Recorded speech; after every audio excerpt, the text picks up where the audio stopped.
बताइए।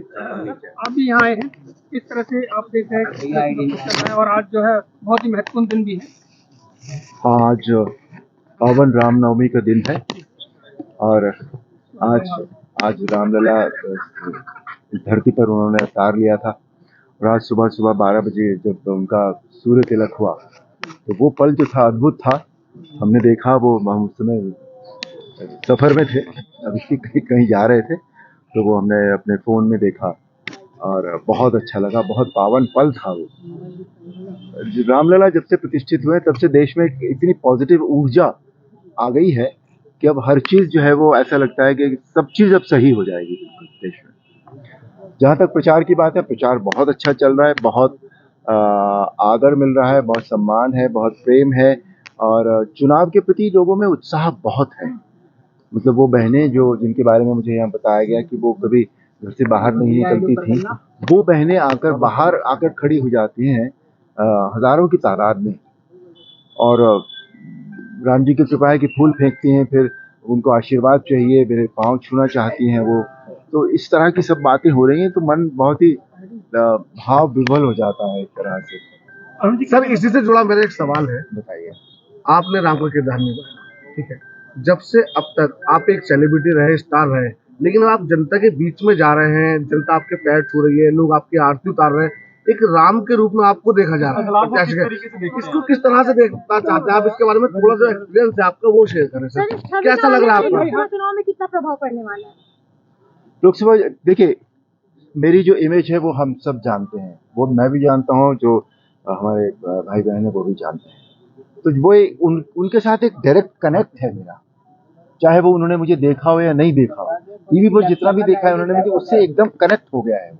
और अब जब मैं यहाँ आया हूँ तो वो कनेक्ट जो है ना, 1+1=2 हो गया है, वो डबल हो गया है बिल्कुल।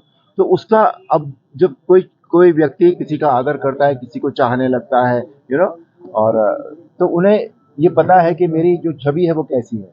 बहुत ईमानदार व्यक्ति की है, एक सत्य बोलने वाले व्यक्ति की है। तो उनके कैंडिडेट में अगर ये बातें होती हैं तो मुझे बताइए किसको अच्छा नहीं लगेगा?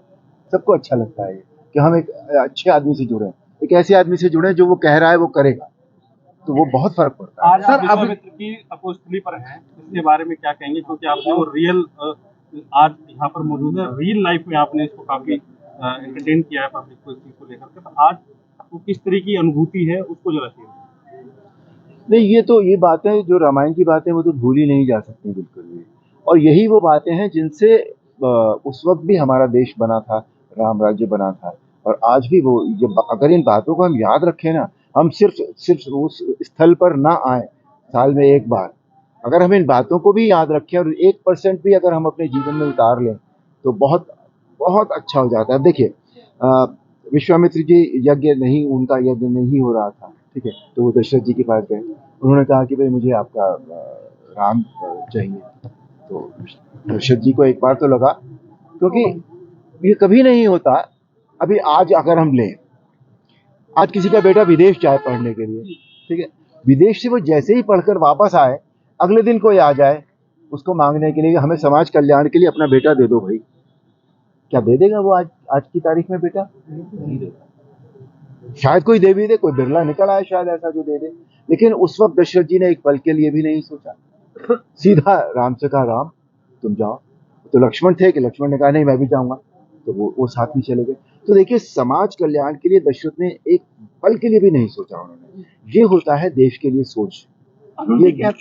ये सोच अगर थोड़ी बहुत भी हमारे मन में आ जाए ना देश के लिए, तो मतलब हम कहाँ से कहाँ पहुंचे। अरुण जी, 400 पार ये नारा भाजपा का है, लेकिन आप यहाँ पे किसको अपना मुकाबला मानते हैं, किस पार्टी से, और आप कितनी बड़ी जीत हासिल करेंगे? देखो भाई, ये मेरा पहला चुनाव है, ठीक है, तो मैं मुकाबलेबाजी से मैं किसी से नहीं कर रहा हूँ।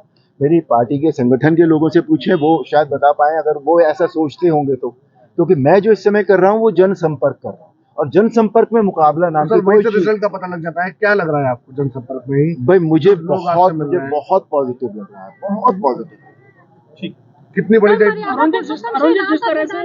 तरह से आपको जनता का प्यार मिल रहा है, क्या कहीं ना कहीं तनाव है कोई कि किस तरह से इन चीजों को, आशीर्वाद को सहेजना है, जनता के आशीर्वाद को?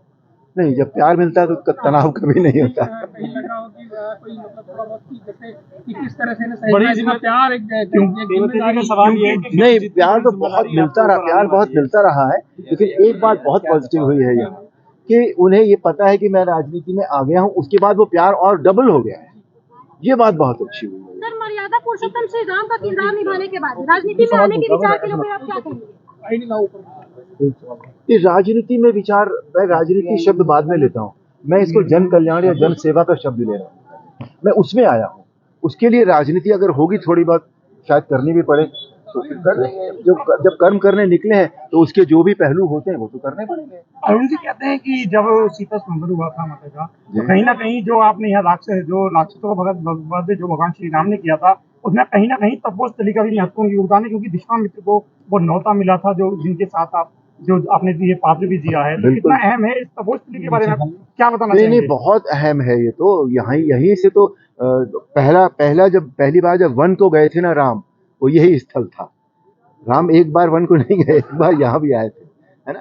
तो यहाँ उन्होंने राक्षसों का वध किया था, जो भी राक्षस परेशान कर रहे थे। और विश्वामित्र जी उन्हें क्यों लेकर आए थे? विश्वामित्र जी के बाद बहुत सारे दिव्यास्त्र थे जो उन्होंने राम जी को दिए बाद में। उन्होंने खुद क्यों नहीं युद्ध कर लिया? राक्षसों को मार सकते थे वो, पता है क्यों नहीं किया? मैं आपको बताता हूँ, उन्होंने क्रोध न करने का वचन लिया था। इसके लिए उन्हें एक व्यक्ति की जरूरत थी जिसके लिए वो दशरथ जी के पास गए और राम जी को लेकर आए। तो बहुत महत्व है। राम जी त्रेता युग में राम जी को जो है महर्षि विश्वामित्र जी यहाँ लाए थे तपोस्थली पर। अब कलयुग में दूसरे राम को, हमारे राम को कौन लेकर आया है मेरठ?